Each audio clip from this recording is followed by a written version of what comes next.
Hello students, welcome to my channel Sunshine Maths Classes. तो आज हम बात करेंगे चैप्टर नंबर 2 पॉलिनोमियल का एक कॉन्सेप्ट है जिसका नाम है relationship between zeros and coefficient of polynomial. तो पहले हम बात करेंगे लीनियर पॉलिनोमियल के बारे में। तो लीनियर पॉलिनोमियल के बारे में हमने थोड़ा बहुत आगे के वीडियो में थोड़ा बहुत पढ़ा हुआ है। तो अब लीनियर पॉलिनोमियल का जो स्टैंडर्ड फॉर्म होता है वो क्या है, ax plus b is equal to 0। तो उसका हमें 0 किस तरह से मिलता था, minus constant term divided by coefficient of x, मतलब 0 is equal to minus b upon a।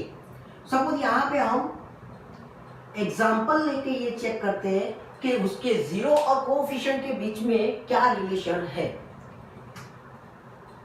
तो 2x plus 6 is equal to 0। हम यहाँ पे क्या फाइंड आउट कर लेते हैं, 0 फाइंड आउट कर लेते हैं। तो 6 प्लस है तो यहाँ पे क्या हो जाएगा माइनस, और ये मल्टीप्लिकेशन में तो यहाँ पे क्या हो जाएगा डिवाइड। तो हमें x की वैल्यू कितनी मिलेगी, -3। अगर इसको डिवाइड कर देंगे -6 अपॉन 2 तो हमें आंसर क्या मिल जाएगा, -3।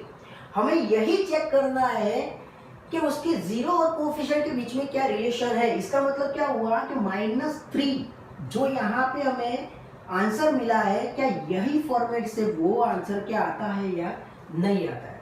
तो हमें यहाँ पे 0 क्या मिला, -3। तो माइनस बी, तो बी की वैल्यू हमारे पास यहाँ पे कितनी है, 6, और ए की वैल्यू हमारे पास कितनी है, कोएफिशिएंट ऑफ एक्स मींस 2। तो यहाँ पे कितना हो जाएगा 2। तो अगर इसका हम कट ऑफ करेंगे तो कितना आएगा, इसका आंसर कितना आएगा, -3। तो दोनों आंसर इक्वल आ रहे हैं। तो यही होता है उन दोनों के बीच का रिलेशन, 0 और कोएफिशिएंट के बीच में ये रिलेशन होता है कि आप फैक्टराइजेशन से उसके 0 फाइंड आउट करो या ये मेथड से अगर उसके 0 फाइंड आउट हुए तो वो दोनों आंसर कैसे आएंगे, इक्वल रहता है। अब दूसरा हमारा आता है क्वाड्रेटिक पॉलिनोमियल। तो क्वाड्रेटिक पॉलिनोमियल का जो स्टैंडर्ड फॉर्म होता है वो क्या होता है, ax square plus bx plus c is equal to 0, जहां पे a b और c क्या होता है, कोएफिशिएंट होता है, और c को हम क्या बोलेंगे, कांस्टेंट भी बोल सकते हैं, और जो हमारा x दिया गया है उसको हम क्या बोलते थे, वेरिएबल बोलते थे। यहाँ पे हमें दो रिलेशन चेक करने पड़ेंगे, सम ऑफ 0 और प्रोडक्ट ऑफ 0। सपोज यहाँ पे आप 0 जो मिलते हैं उसको आप अल्फा प्लस बीटा भी एज्यूम कर सकते हो, क्योंकि यहाँ पे क्वाड्रेटिक पॉलिनोमियल है तो हमें ज्यादा से ज्यादा कितने 0 मिलेंगे, यहाँ पे 2 0 मिलेंगे। तो हम फर्स्ट को अल्फा और सेकंड को बीटा मान लेते हैं। तो यहाँ पे हमें दो रिलेशन चेक करने पड़ेंगे, सम ऑफ 0 और प्रोडक्ट ऑफ 0। सम ऑफ 0 का फॉर्मूला क्या रहेगा, को minus coefficient of x divided by coefficient of x square equal to क्या रहेगा, coefficient of x means b, तो -b, और कोएफिशिएंट ऑफ x स्क्वायर मतलब a, तो वो फॉर्मूला रहेगा। दूसरा आता है प्रोडक्ट ऑफ 0। तो प्रोडक्ट ऑफ 0 का मतलब होता है constant term divided by coefficient of x square. Constant का मतलब होता है c, और कोएफिशिएंट ऑफ x स्क्वायर का मतलब होता है a, तो उसका आंसर आएगा c अपॉन a। तो हम एक एग्जांपल लेके ये भी समझ लेते हैं। तो मैं यहाँ पे थोड़ा रफ कर देता हूं।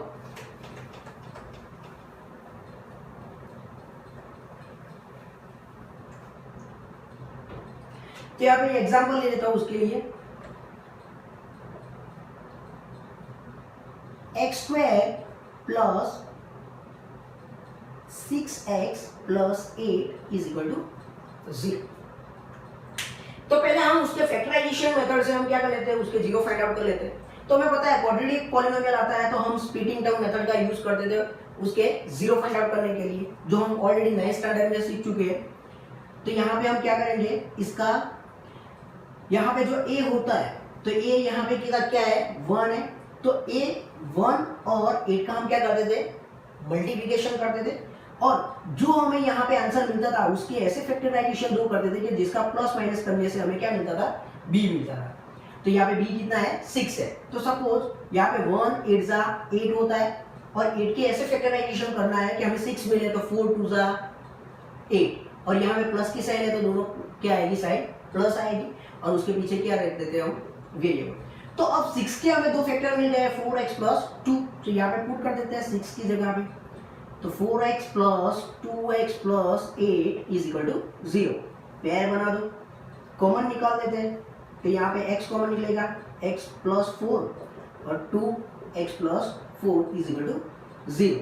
तो कॉमन ब्रैकेट मिला हमें x प्लस 4 और सेकंड ब्रैकेट मिला x plus 2 is equal to 0। तो x plus 4 is equal to 0 और x plus 2 is equal to 0, तो हमें 0 क्या मिलेगी, x इज इक्वल टू -4 और दूसरा मिलेगा x इज इक्वल टू -2। तो हमें दो 0 मिला यहाँ पे क्वाड्रेटिक पॉलिनोमियल के अंदर -4 और -2। तो यहाँ पे हमें दो रिलेशन चेक करने हैं कि इन दोनों का प्लस करने से जो आंसर आएगा क्या यही फॉर्मेट के वो आंसर आएगा, इन दोनों का प्रोडक्ट करने से जो आंसर आएगा क्या ये फॉर्मेट में भी आंसर वही रहेगा। तो चेक करते हैं, तो यहां पे ही चेक कर लेता हूं मैं। सपोज सम फाइंड आउट कर लेते हैं, तो -4 प्लस -2, तो हमारा आंसर क्या रहना चाहिए, -4 -2 मतलब -6 आंसर आता है।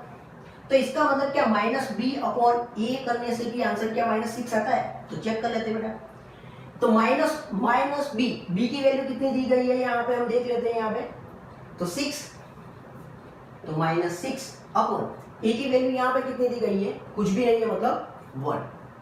तो इसका आंसर भी कितना रहता है -6। तो यहाँ पे ध्यान से देखो, 0 का प्लस करने से यहाँ पे जो हमें फैक्टराइजेशन से जो 0 मिले है वो, और ये फॉर्मेट से दोनों का आंसर कैसा रहता है, इक्वल रहता है। उसी तरह से प्रोडक्ट चेक कर लेते हैं, तो -4 मल्टीप्लाई बाय -2, तो हमारा आंसर रहता है 8।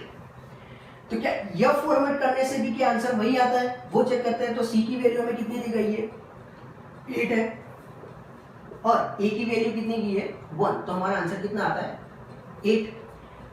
तो या तो आप फैक्टराइजेशन करने से और ये उसके कोएफिशिएंट यूज करने से जो सम और प्रोडक्ट मिलता है वो दोनों कैसा होता है, इक्वल होता है। और यही हमें 0 और कोएफिशिएंट के बीच में जो रिलेशन था वो यही बताना था।